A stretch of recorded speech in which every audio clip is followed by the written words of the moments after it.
What's going on, y'all? You know what time it is? It's time for Elevated Vibes right here on IntellectualRadio.com.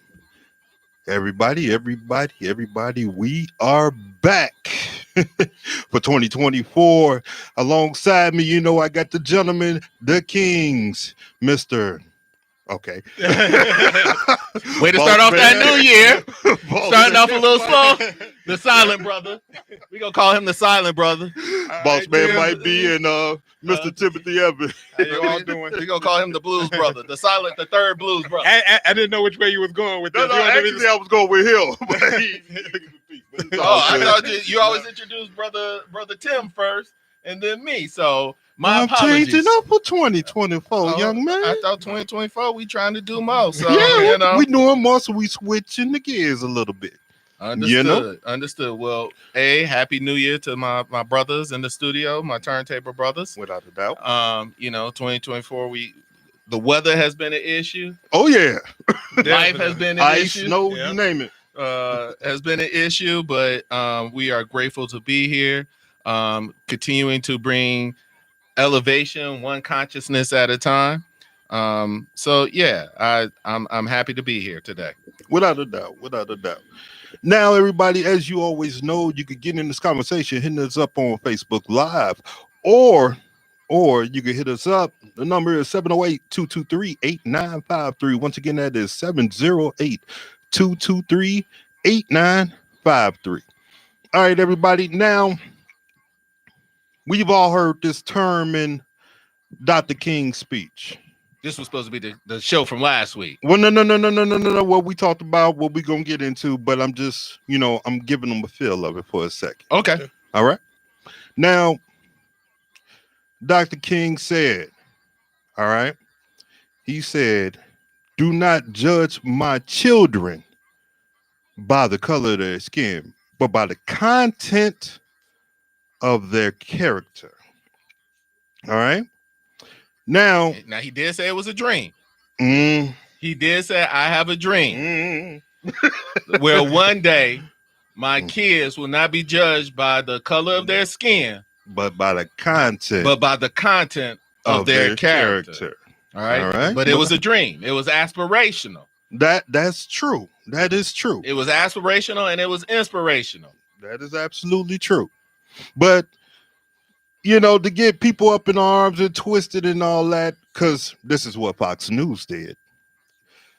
Because the New England coach, the new one, his name is Gerard Mayo. Now, some of you may know him if you watch New England time to time. He was there for a very long time, a great player and all that. But he did say, right next to Robert Kraft, and some of us may know some of the attitudes of Robert Kraft, some may not. He did say that he will take, he looks at race, because if you look at Dr. King's comment within there, it was speaking on a level of being colorblind. While this coach here, which has great credentials and so forth, and a good dude, he looks at race. So Fox News went crazy talking about woke and all that. So that brings the question that we want to talk about and we want to answer today. How should we treat race in America? Talk to me, boss man. Wow, that's a heavy introduction. How should we treat race in America? Better than the way we've been treating it. Mm-hmm. Better than the way that we've been treating it. We have to remember that slavery in this country existed for over 400 years. Apartheid, Jim Crow, whatever you want to call it, existed for another 200 years. Each of us in this room right now are the descendants of people who grew up under Jim Crow. My father, my mother grew up in Arkansas and Louisiana and were subject to Jim Crow. Your parents were subject to Jim Crow. Your parents subject to Jim Crow. We are the first generation of our descendants to grow up technically unencumbered by de facto political segregation, de facto educational segregation, de facto educational segregation, financial segregation. And yet, in our lifetimes, we have witnessed effects of racism, not necessarily segregation, but discrimination or the basis of race being used against us. You say, well, what are you talking about, Mike? You were born in the 70s. That's several years after the passage of the civil rights passage, after the housing passage. But yet, we know that blacks continue and people of color continue to suffer discrimination in housing. We know that the house that you live in, the house that you live in, and the house that I live in, although we have been afforded the opportunity to have mortgages, are systematically discredited as soon as we moved in from what the appraisals are. We know this. Yeah. We know that the banking process has systematically discriminated against people of color, despite people of color having better credit issues. So until we address the structural issues behind racism, we will continue to see the problems of race and lack of equality in this country. We know that black farmers under Bill Clinton were systematically discriminated against, so much so that many of them lost their land to foreclosure. We know that the 2006 to 2010 foreclosure crisis unequally impacted people of color, primarily Black and Latino. We know that housing is the one thing that continues to increase economics, is the one thing that is of value. However, when you suffer the setbacks of foreclosure, loss, you're now on unequal footing. Black people worry about the loss of their income more so than people of non-color because we're barely holding on. We don't have the reserves that have been allowed to accumulate from generation to generation. Again, recall that we are the first generation. The three of us sitting here in our 40s are the first generation to grow up unencumbered by that. That means my brother, who is in his 50s and 60s, grew up under some form of segregation. Yet, we want to sit here in 2024 and say that any discussion of racism, color blindness is somehow we and this is how they get you, woke. You know, they've turned that word around, woke. So now we're woke. And so if we're talking about it, somehow we're woke. We also want to continue to say that it is Blacks' attitudes or Latinos' attitudes towards certain features, what we would call respectability politics, somehow makes up for that deficiency. They want to point to the fact that, Africans and, Caribbeans coming over here. Never mind the fact that they're coming over here with some form of monetary because they were allowed to build up money in their country. But when you've been in this country systematically, and this is the only thing that you've known, and everybody has their hand in your pockets, survivorship looks like wealthiness. That's true. When you're surviving and you're not on the street and you got a house and your food, we've gotten to the point where just merely surviving equates with wealth. Now, mind you, also you got to remember, a lot of ways that wealth is built up is through what? Insurance. How many times have people of color been denied, deprived, or finagled out of their insurance policies? So you're talking literally one generation of wealth. Over 600 years of discrimination, de facto, racial, political, financial, legal discrimination.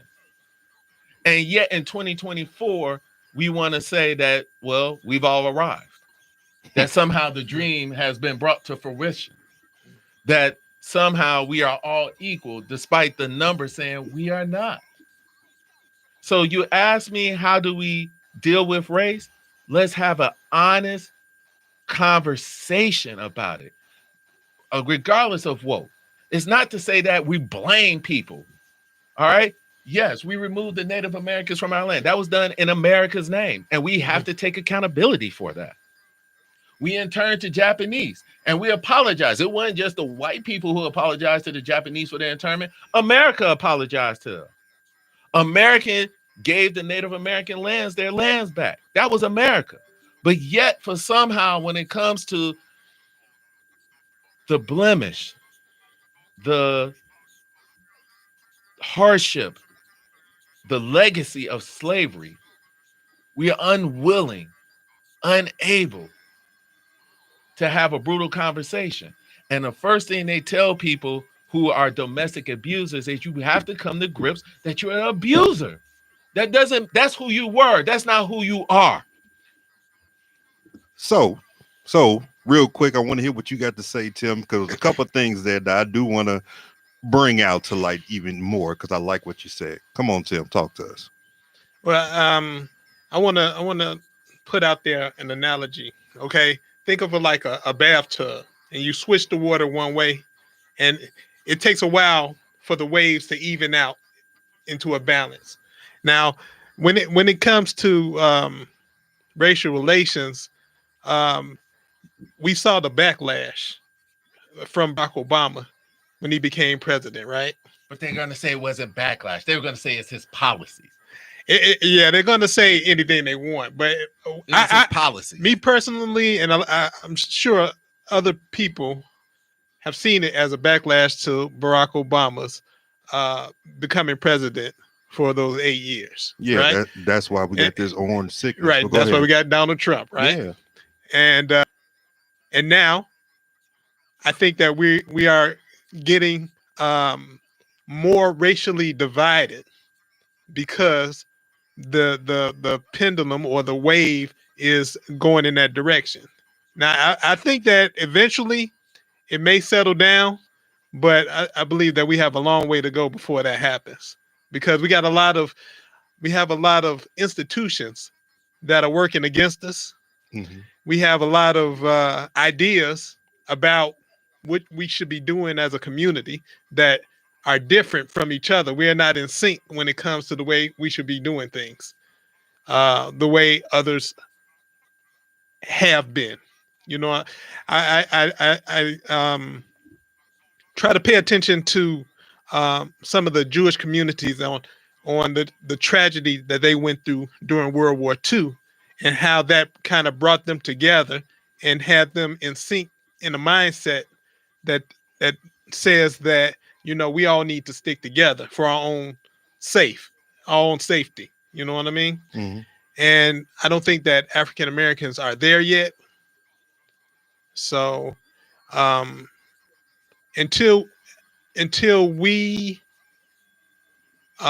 get on the same page, so to speak, I think we're going to have issues with being seen as a equal partner in this society. All right, I'm gonna throw two things out at you both.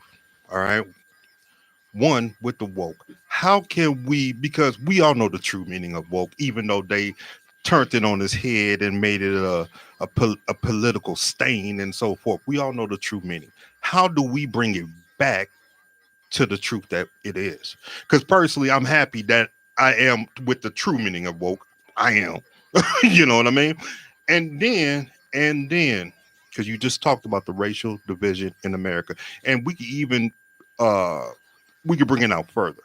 because it's also a worldwide racial division. Trust me, if you go to certain areas in the world, you are looked at not as you should be looked at Well, as that's a human because being. America was good at exporting its racism. Yeah, of course. We've talked about this on the show that the Germans studied Americans and wanted to learn, well, how does everybody love America when they discriminate and treat their blacks the way that they do?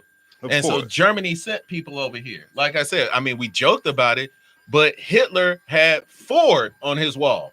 You know, how racist do you have to be for Hitler to have Henry Ford on your wall?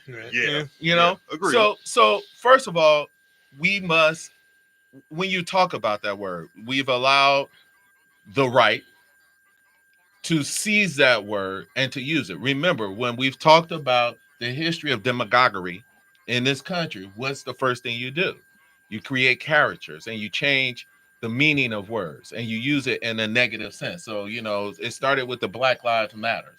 So, you know, Colin Kaepernick, you know, sitting down or taking a knee for somehow, you know, protesting police violence during the American pledges of allegiance and, you know, anthem was somehow seen as negative. And we allowed them to do that. When it said, no, it's to call attention to something that is systematically wrong in this country. And too often we capitulate to the high ground. We capitulate the high ground to the low ground to allow them to do that. So first thing is, look, when we talk about woke, let us define what that word to means.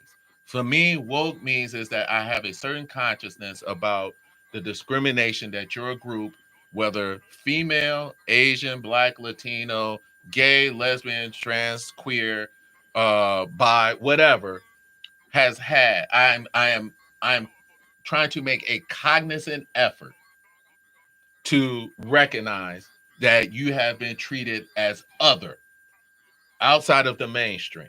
All right. That's the reason we don't use the word FAG anymore. You know what I'm saying? Which was a regular word when we were coming up and was used, or sissy, right? These were words that were regularly used to put down people and to make them lesser than what they are.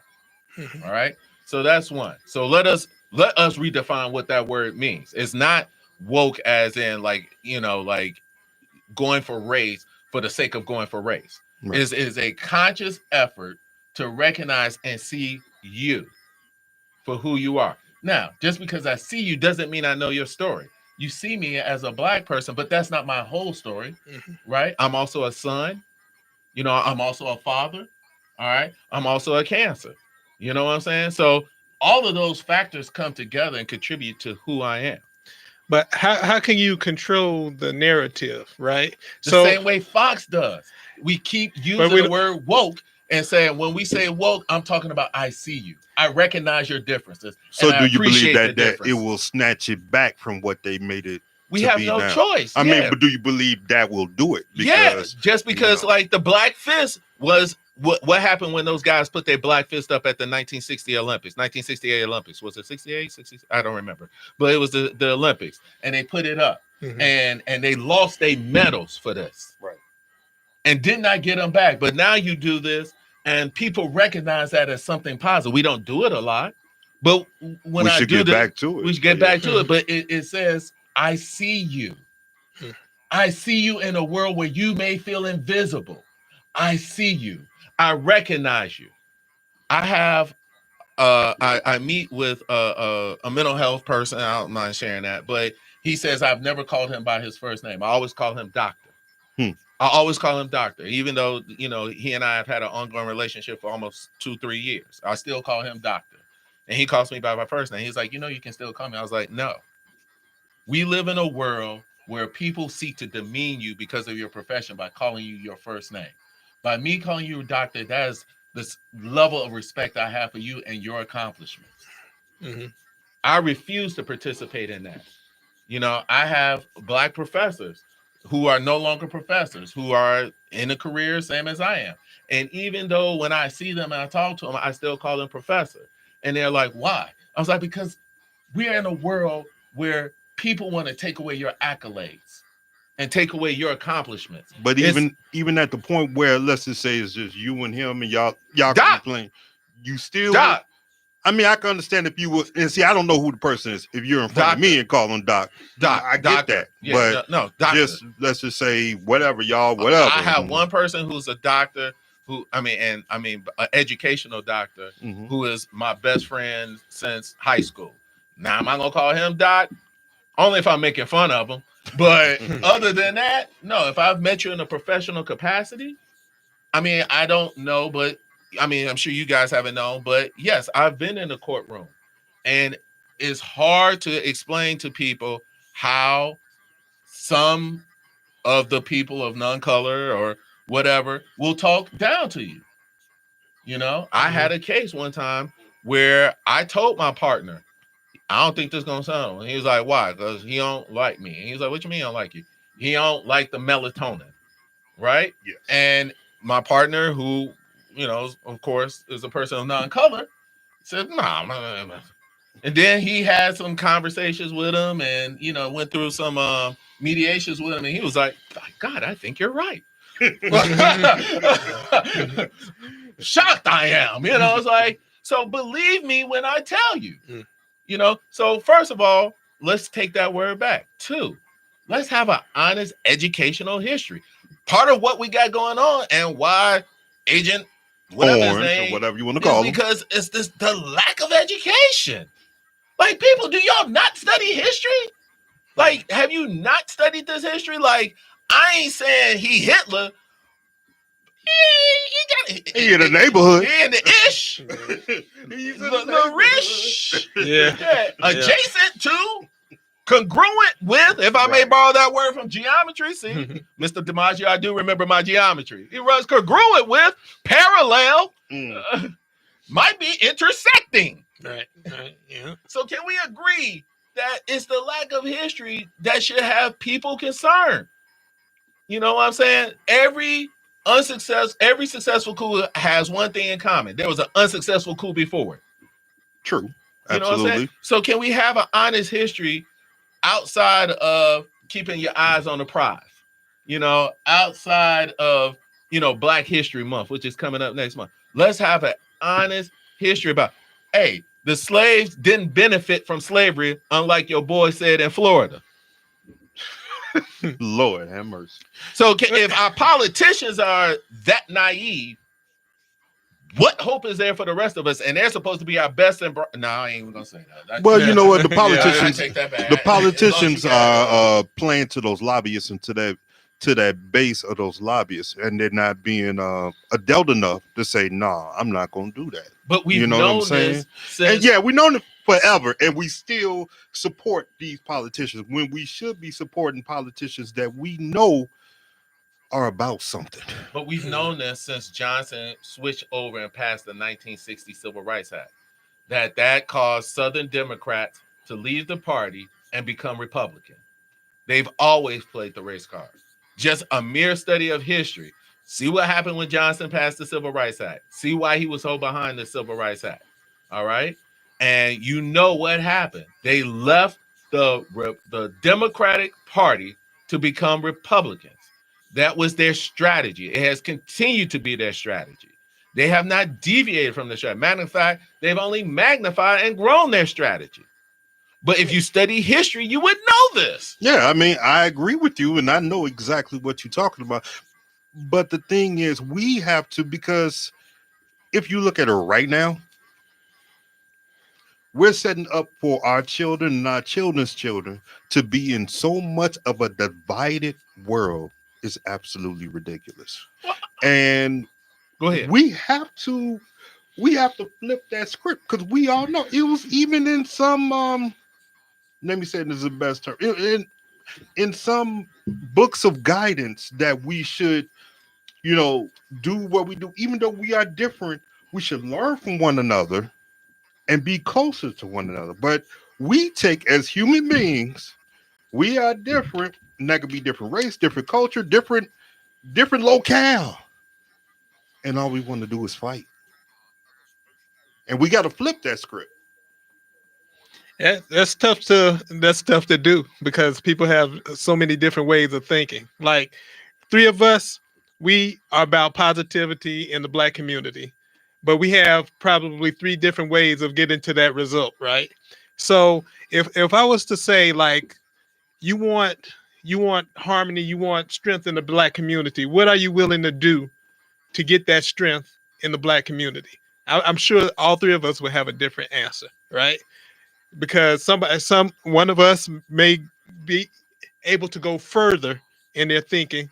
Uh, maybe I want to take rights. Maybe you not so much, but if we think, if we have different ways of thinking, um, I don't see a way for us to get together and try to change things in a substantial way. But why Well, can't we grab that middle ground But and why? start making moves? But why does it have to be a homogenous?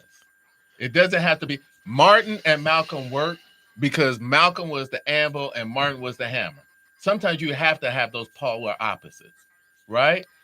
We have to stop thinking in terms of because we are one thing that we have to be homogenous. We don't. Your way may work for certain people. Your way may work for certain people, and my way may work for certain people. But if our end goal is the uplift of the black community or any community of color or any community in poverty, Mhm. you know, I am constantly amazed how poor people, specifically those of non-color, vote against their economic interests. Why are you voting for someone who wants to cut food stamps? You're literally taking food out of your mouth, right? Why are you wanting to vote for someone who wants to give corporate taxes a cut, but wants to raise taxes on Main Street? That to me just defies logic. Now I get it. There are some people out there that say if you give a handout, people are going to be lazy, even though that there's evidence to show that food stamps raise people out of poverty. We have tax records. This last child credit lifted families out of poverty, right? But yet we voted for someone, Joe Manchin, who cut the tax, Mhm. who voted to cut that tax, right? So we know the benefits of this tax, and he's from one of the poorest states in the nation. Yes, he is. All right. If not, well, I think Mississippi is behind him. So he may be the second poorest state in the nation. All right. We know that West Virginia is devastated by the loss of coal production. Right. But why are you voting for a party that wants to keep you in poverty? I don't understand it. I don't. And I listened to Dave Chappelle's skit about you fail to understand why they voted for Donald Trump. You know what I'm saying? Because he told the truth. And the truth is that yes, the rich do things to benefit the rich. But why are you continuing to vote for people who won't support term limits, who won't support uh, programs to stop to abolish poverty, that vote for programs for people who refuse to give a living wage? You know what I'm saying? Like, we've seen that in some of these cities where they're handing out money, just $500 a month, just for living expenses or whatever. I forget what they call it. Yeah. Cash benefits or whatever. That this cuts down on crime, and that it does have a positive economic harm. Remember, the very first principle of economics is the government is the prime the pump. So if the government is putting out money, and I know we got to deal with inflation and all of that stuff, but if you keep tight regulations on it and you give money, we see that. Look what happened with COVID, and the government was giving money, and there was all of this brouhaha about inflation. Now under Joe Biden, we have one of the best economic recoveries that the nation has ever experienced, and that inflation, while is a threat, turned out to be a Casper the Ghost.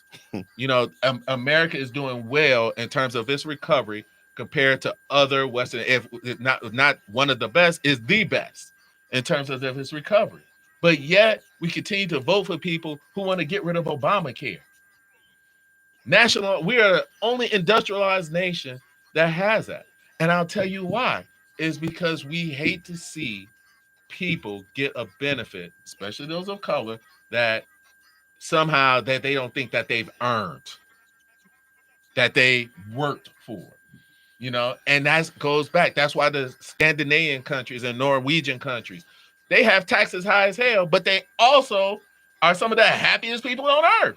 Why? Because when they retire at 38, 40, whatever, they know the government's going to take care of them. Yeah. The reason the American government is so rich is because it is a tax machine that don't pay out. That's true. You Absolutely. keep putting the quarters in. April 15th, we all putting our quarters in. And we lucky if we get a dime back. If you're real lucky. I can't tell you the last time I got a refund. Right. So I think that when we talk about racist, I think not racist, but racist, that white Americans and African Americans are very similar in voting against their own interests. Because I remember having a difficulty with my parents when I told them that I was going to vote for Bernie Sanders and everything that he was about. They weren't trying to hear that. But, they were already established. They already had what they wanted out. And I was just thinking of the future, how Bernie Sanders was going to help America and help the poor and all of this stuff. But like I said, a lot of people in that generation was not hearing that at all. I mean, I get it in terms of, I often feel that we are left with no choice but to vote for the lesser of two evils as people of color, especially African Americans. We know for a fact that it was black women, followed by black men, who put Biden in the White House. Yeah. We know this. Yes. It was the black women who came out and voted for him, saved them, right? Absolutely. Yet, we could not get civil rights legislation passed, right? We could not get a police reform passed. And remember what I told you when we was on, it's like, I might not be too enthusiastic about voting for this dude next time.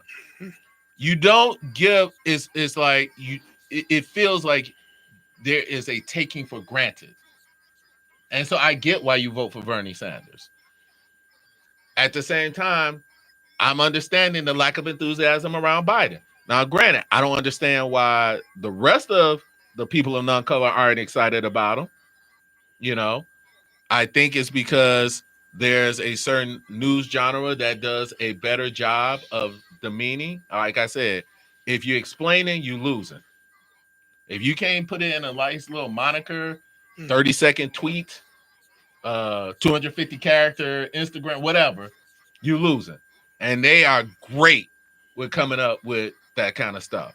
Absolutely. And they lie. They mislead. Mm-hmm. And if you get caught up in that vacuum or you're not paying attention, it's easy. And I think we have a lot of people in this country who don't pay attention. Politics is boring. It should be boring. It should be. But yet we got cities in America that don't have drinking water. Mm-hmm. That's the responsibility of the government. We are doing better economically, but we keep hearing this thing like, inflation. Well, inflation is not a thing. Then they were talking about the price of eggs. Eggs were expensive, but they came down. Right. Gas was expensive, but it came down. Unemployment is at a record low, 3.1. Came down. He's dealing with the crisis at the border. I mean, how do you stop 25,000 migrants from coming across the border? People, you can barely stop 2 roaches in your home. And I'm not comparing the two. But I know what you're saying. I'm not comparing the two. But what I'm saying is there are crises that this man's had to deal with. You got to remember, he rescued us from COVID. You know what I'm saying? But yet, you want to put the fool back in the White House that's responsible for over 500,000 deaths? Subjected his Secret Service agents to it? Yep. Who gave corporate cuts to the rich and caused our nation's debt to skyrocket? This who you want to put back? I don't understand. And the only reason, and not to mention not to mention just his economic factors, but the vitriol.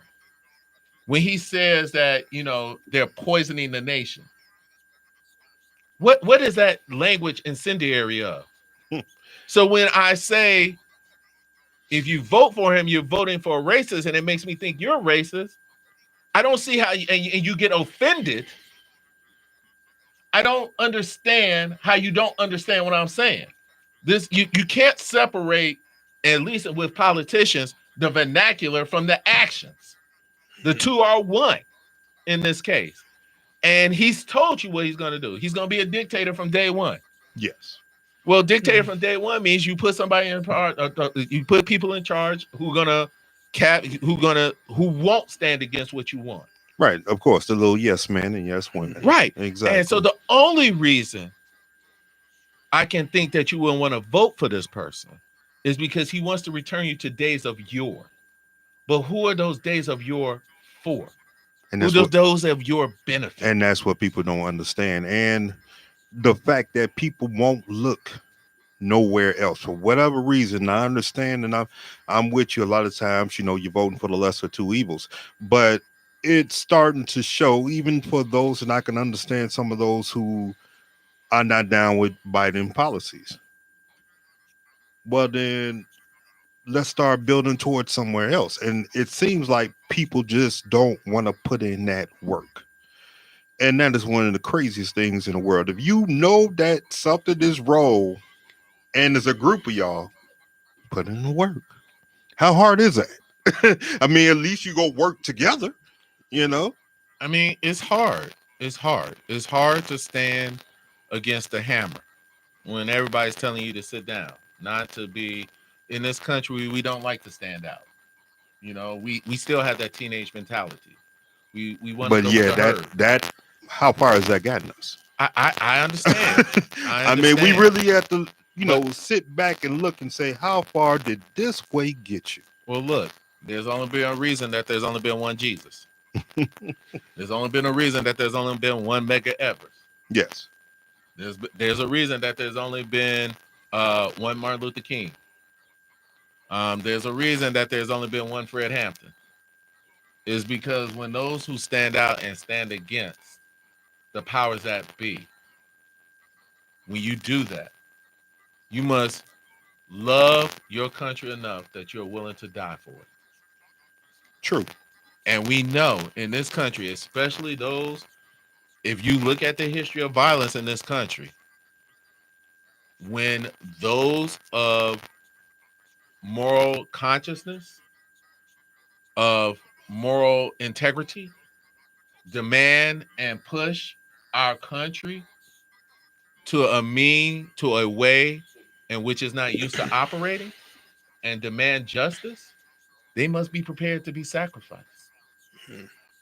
Because that's what our country does. And we're looking at it now. Proof in point. Couldn't name one justice on the Colorado Supreme Court if you held the gun to my head right now.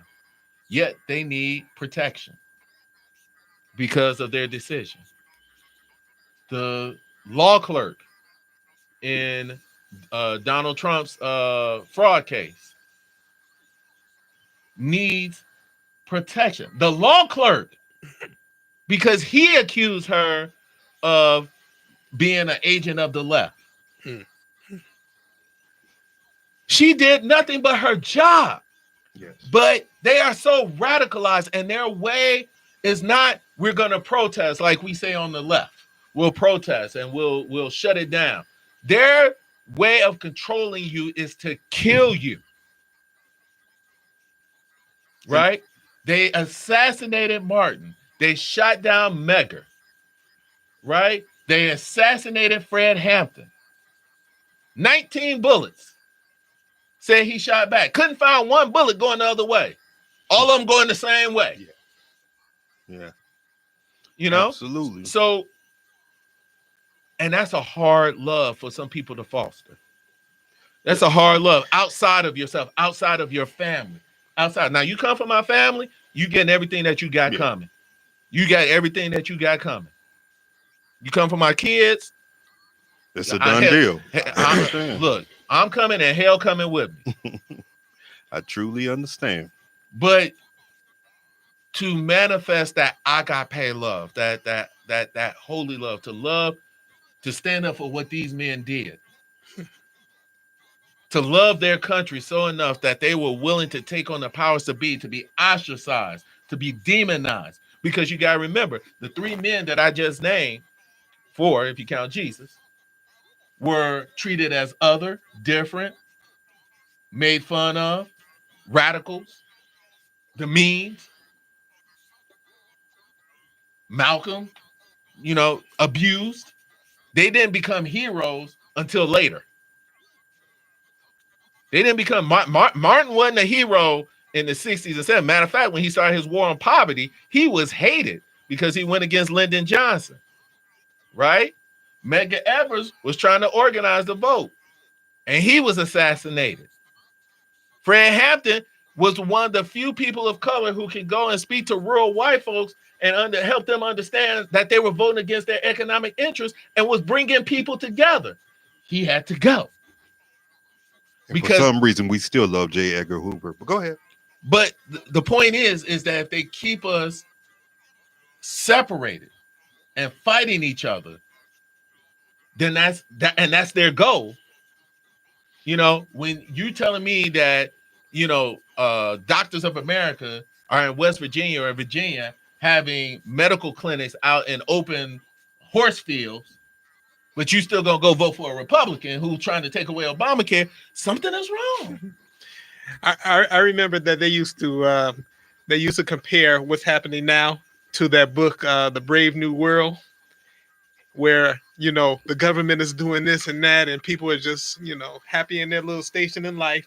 They're not really paying attention to what's going on, and I think that's a big problem with a lot of people in America. Even though things are happening that are against all of our interests, the infighting and the loss of wealth in our community, people are just happy to just go along with the flow.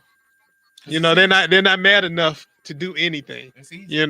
It's hard to be that salmon. But since we know all that, and they're not, for whatever reason, not mad enough to do anything, because they should be. Because if you really sit back and look at it, whatever may happen in, hypothetically, let's just use Florida, or even be nice, Missouri, with the educational system for children and so forth, African American children, children of color. We should not just sit at our station just because we are in Illinois or maybe somebody in New York. We should be around trying to pull that fight for them as well. And the one thing that, and I agree with you, that a lot of times we run, we march, we protest, we know that don't work. The one thing that does work, if you starve them, we have monetary power. Now you use violence, they'll hit you back like they hit them in Philadelphia. Hey, but look, but violence. If you use that monetary power, violence, monetary the conglomerates are too big. Hey, I'm not advocating. I wouldn't advocate for violence, but look how the right weaponizes their violence. And part, I kid you not, there are Republicans who have been behind closed doors and said, I didn't vote for for Trump being impeached because I was afraid of the violence of me and my family. Some of them said that in the open. And that's what I'm saying. It's because they have weaponized. And that is one thing we have refused to do on the left. We have said that politics is the commitment to negotiation and mediation and solutions without the resort of violence. But I'm trying to tell you that sometimes the absence of violence or the absence of the fear of using violence can make you a pushover, right? Like, what good is it to negotiate a treaty if you don't have the power to affect the treaty? Otherwise, I'm just negotiating with nothing. I'm not saying I'm advocating violence. I'm not. But we have to get to a point to recognize that they are using it. And our failure to use it will be our downfall. And so just as they weaponize their crazies, we got to say, hey, look, y'all come for us, we coming for you. We have to have, isn't that what the whole nuclear arms deal is all about? Mad, mutually assured destruction? Yeah. But I mean, behind that, we have peace. This is the most peaceful we've been, right? Iran got, who got nukes? China, Russia, United States, Israel, India, Pakistan, and I forget the other country that has nukes, right? But it has maintained the peace. Now, of course, we can negotiate how many nukes we got. You know, like you got 19. All right, I got 17. Yeah, okay, you know. But it has led to our most peaceful time throughout human history. And you can hate me all you want or say, Mike, you can't advocate violence. And Now, I'm all for defending myself. But I think that Rich, his idea of economic hurting would be a better way, because when was the last time that worked since the bus Montgomery boycott? And I'll give you South Africa. I don't think we ever got a plan. South Africa, when we divested from South Africa. And you got to remember, Ronald Reagan, South Africa only came. Now, the rest of the world was against South Africa, as I remember. Now, we were all, about 6, 7, 8 when Denzel movies came out? What was that name of that movie? She talk about Bilko? Bilko, where he played Bilko. Cry Freedom. Yeah. I think we about 5th grade, 6th grade. But you got to remember, it was only when Ronald Reagan said, and he got enough pressure to divest from South Africa, that South Africa changed their shades. Yeah. There was a couple other things too. You forgot about Cuba. But yeah. But final words, gentlemen. Well, I would definitely like to have the society look upon African Americans in a more equal way. But I think until we show that we can get together and work together with a plan of our own, without asking help from the government and the society, that I don't think that we will be able to have other people look at us the way we want them to look at us. I think we're going to have to make them look at us in a certain kind of way. I'm going to have to disagree with you on Brother Tim. It doesn't matter how people look at us. We did what we were supposed to do during Reconstruction. All right. We every time we've tried to organize and get together, there have been powers that try to be the disruptive. They infiltrated FBI and all of that stuff. So, but I'll say this. Look, we have to start with an honest conversation about the racial history in this country. And until we do, we will continue to have the problems that manifest and come to existence that we have now. I actually agree with both of y'all. It's going to have to be a mix of everything, and we can make it happen. We just got to stand together, and we got to do it. All right? Everybody, please keep this conversation going. You can always hit us up at the Triple Threat of Radio at gmail.com. Keep this conversation going, not only for us, not only for yourselves, but everybody. This is Elevated Vibes. We will catch y'all next week. Peace.